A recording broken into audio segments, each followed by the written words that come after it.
Naruto was the Lich. This is going to be a Spooktober what if. To end off the spookiness, or maybe not. If this does well enough, I may continue doing this more than just every Spooktober.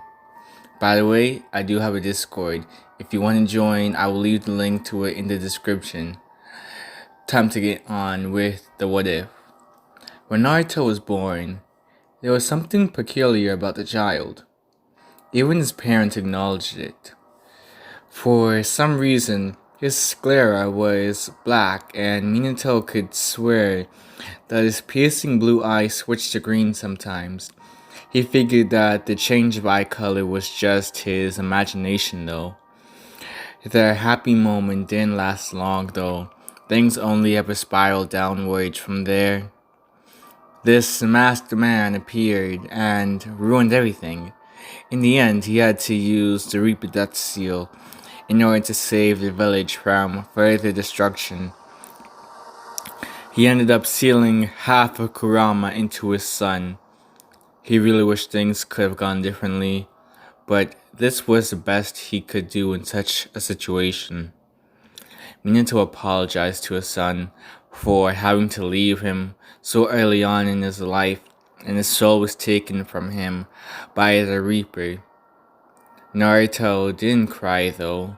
He rested peacefully. When Hiruzen and his scouts found Naruto, they saw a note informing them to take good care of the blonde boy with whisker marks. His name was Naruto, and he was the son of Minato and Kushina. Hiruzen grimaced reading the note. He felt bad for the boy. He was an orphan. He tried to help as much as he could, whether it be providing the little one a place to call home, or enough food to survive. He tried his best considering his lineage and his role in the village, being the Jinchuriki of the Nine Tails. He knew how judgmental the villagers would become of Naruto if they knew of this fact, which was why he tried to keep it under wraps for as long as possible. The village didn't mind Naruto until the secret slipped out that he was a Jinchuriki. They didn't necessarily hate Naruto. He seemed to be a rather peaceful child. He had weird eyes, but that was about it, honestly. He was quiet most of the time. He only ever appeared to seek knowledge and would study jutsus, collect scrolls from the Hokage and others to keep himself ahead of the other students. He was seen as a prodigy among his classmates and the villagers until the reveal of the fact that he hosted the Nine-Tails Fox. Public opinion of him completely changed after that. Naruto didn't know why they hated him all of a sudden. He did nothing wrong to them and tried to be as good as possible. He tried asking Hiruzen about it, but he would never give him a straightforward answer. This frustrated Naruto, and he knew he would grow to be more of a violent child. He would lash out at the villagers whenever they gave him those stares of contempt. They call him a monster and that he deserved to suffer. Naruto wasn't having it though and released something that he didn't know he had before. It happened one day when a couple of Chunin gathered around Naruto and began to beat him into the ground. Naruto fought back, but he was losing. He didn't know it at the time, but his eyes suddenly changed colors. They went from bright blue to a wicked green, and something spread out from his hands. Green flames. They shot out of him and immediately created a mid-sized explosion. It sent the shinobi flying. They were severely injured, and Naruto was looking worse for wear. He was somehow made out to look like the bad guy in this situation, though. When the Jonin tried to detain Naruto, he kicked and screamed, "Unhand me! I did nothing wrong! I fought in self-defense!" Everything went dark suddenly when he heard an unfamiliar voice whisper to him, He didn't know where it was coming from. He stopped struggling, although he looked around a little. It was as if everyone vanished for a while. It was just him, but he could still feel the Jonin dragging him. He didn't know what was going on at first, but the voice in his head became louder. Aren't you tired? Tired of the way they treat you? And for what? The voice asked. Naruto agreed, and he began to struggle again. A strange skeletal figure with horns appeared in front of him. Tell me, do you want power? Power to defeat all those who go against you? Naruto nodded again. Do you want my power? The skeletal figure grasped Naruto's face, but Naruto didn't squirm at all. He felt comfortable in a strange enough way. He felt whole. He didn't know the meaning of that interaction, but something burst out of his mouth. It was a black mist that spread around Naruto. He heard screaming. Naruto blinked a couple of times in surprise as reality was brought back to him. That black mist that came from his mouth earlier seemed to be a bit of a poisonous substance that sucked the life out of the Jonin. Needless to say, this caused great panic among the villagers. They were chanting death threats towards Naruto. When he glared at them, they would flinch a little. Naruto felt powerful, even when the Anbu were able to subdue him and bring him in to be judged by the Hokage. He still felt he could do pretty much more than anyone else here. He felt like a deity among men. After his treatment he was given, he figured that it would only be fair for the villagers to be judged. Hiruzen and the rest of the shinobi too. They all deserved to be judged. They were in his court and he was the judge, not the other way around. Hiruzen found Naruto innocent and figured that the powers he displayed were because of the Nine Tails' influence. He advised Naruto to train these powers, gain better control of them. He wouldn't be so lenient on him the next time. Of course, Naruto agreed with this. In all honesty, things couldn't go any better for him here. He had the backing of the Hokage in this. He was even given a whole training field to himself in order to practice with his abilities, perfect all sorts of jutsus and mix them with his other powers. He found that the green flames could be produced just by thinking about them. He had some form of telepathy that he used on the animals that he came across during the time. They were ridiculously easy to control. He could speak to them and have them do his bidding. He figured he would just call this ability of his brainwashing. He even used it on some of the villagers, although they were more difficult to control. He assumed it was because of their higher mental development and strength. When he was in the academy, he would get these strange looks from the kids. He ignored them though. He knew he could easily defeat them after all. When he had to fight this Uchiha brat, Sasuke was his name, he simply rushed him and grabbed him by the throat. He lifted him up into the air and forced Sasuke to look him in the eyes.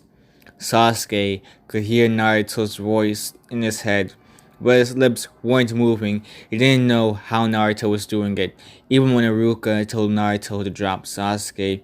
Since the fight was over, Naruto ignored the man and kept his attention on Sasuke. He was trying to possess him, but it was harder than anyone else, for some reason. He didn't know why exactly though. He assumed it could be because of their clan's dojutsu. Honestly, when he heard that kid's clan was assassinated, he couldn't have been any happier at that time. He realized it was taking too long and just told Sasuke telepathically that his clan deserved to die. They weren't good people. Everyone in this world deserved to die. No one was a good person. He would make sure he would make sure everyone would suffer. If Sasuke were to join him, then his strength would grow by leaps and bounds while going about global genocide. Peace would be reached by doing so. Afterward, he just threw Sasuke to the side, causing the young boy to tumble.